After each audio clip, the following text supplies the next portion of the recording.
Hello, नमस्ते। कैसे आप सब। आज की हमारी कहानी है इजाज़त।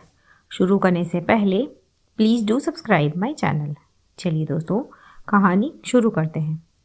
कभी कभी रिश्तों में प्यार कम और इजाज़त ज़्यादा हो जाती है, और जब प्यार को सांस लेने की भी इजाज़त की ज़रूरत पड़ जाए तो कोई ना कोई एक दिन टूट ही जाता है। शाम का समय है।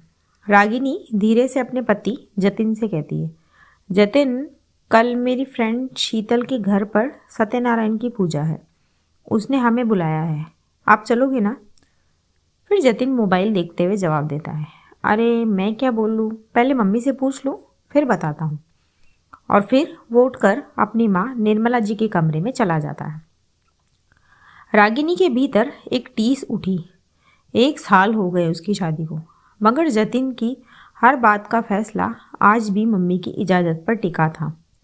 फिर कुछ देर के बाद जतिन आकर बोलता है कि हम लोग जा रहे हैं, और फिर अगले दिन वे लोग शीतल के घर पहुंचते हैं।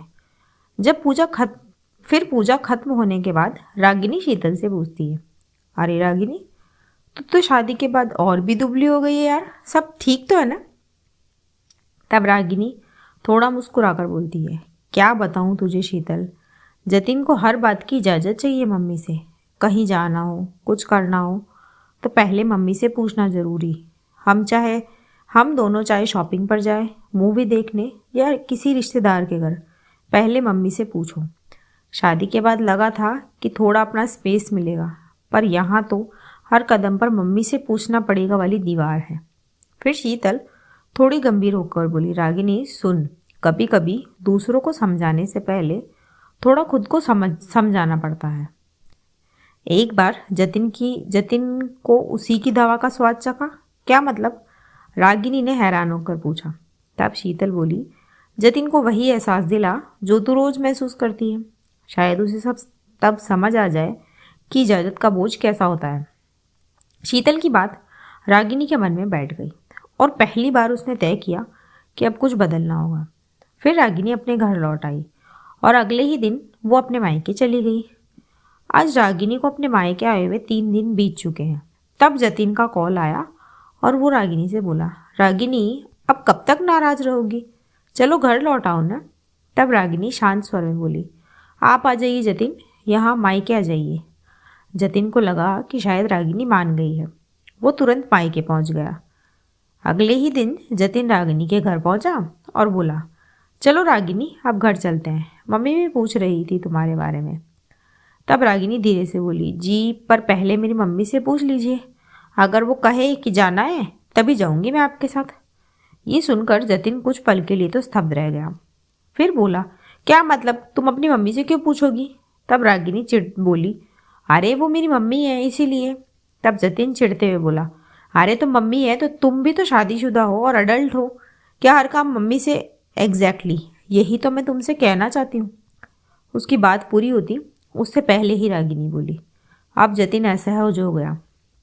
फिर रागिनी ने आगे कहा, देखो जतिन, मैं जानती हूँ तुम तुम्हारी मम्मी से बहुत प्यार करते हो, उनकी बहुत रिस्पेक्ट करते हो, मैं भी करती हूँ, पर हर काम उनसे पूछ कर करना, खास करके मुझसे रिलेटेड, तब मुझे अच्छा नहीं लगता। हम दोनों पति पत्नी हैं, कुछ फैसले हमें मिलकर भी तो लेने चाहिए ना। और मैं थोड़ी तुम्हें ये कह रही हूँ कि उनको बताओ मत, उनको हमारे फैसले के बारे में बताओ, जहाँ ज़रूरी हो उनकी राय भी लो, पर ये हर जगह मम्मी का पल्लू पकड़कर मत घूमो। रागिनी के शब्द जतिन के दिल में गूंज उठे। उसे पहली बार एहसास हुआ कि जिस इजाज़त को वो आदत समझता था, वो दरअसल रिश्ते की सांस रोक देने वाली बेड़ी थी। फिर जतिन रागिनी का हाथ पकड़ते हुए बोला, रागिनी, अब हर काम में इजाज़त नहीं, बस साझेदारी होगी। माँ की इज्जत अपनी जगह है, पर हम जिंदगी के फैसले मिलकर के लेंगे। तब रागिनी मुस्कुराकर बोली, बस यही तो चाहा था जतिन मैंने, थोड़ी आज़ादी, थोड़ी समझदारी और ढेर सारा भरोसा।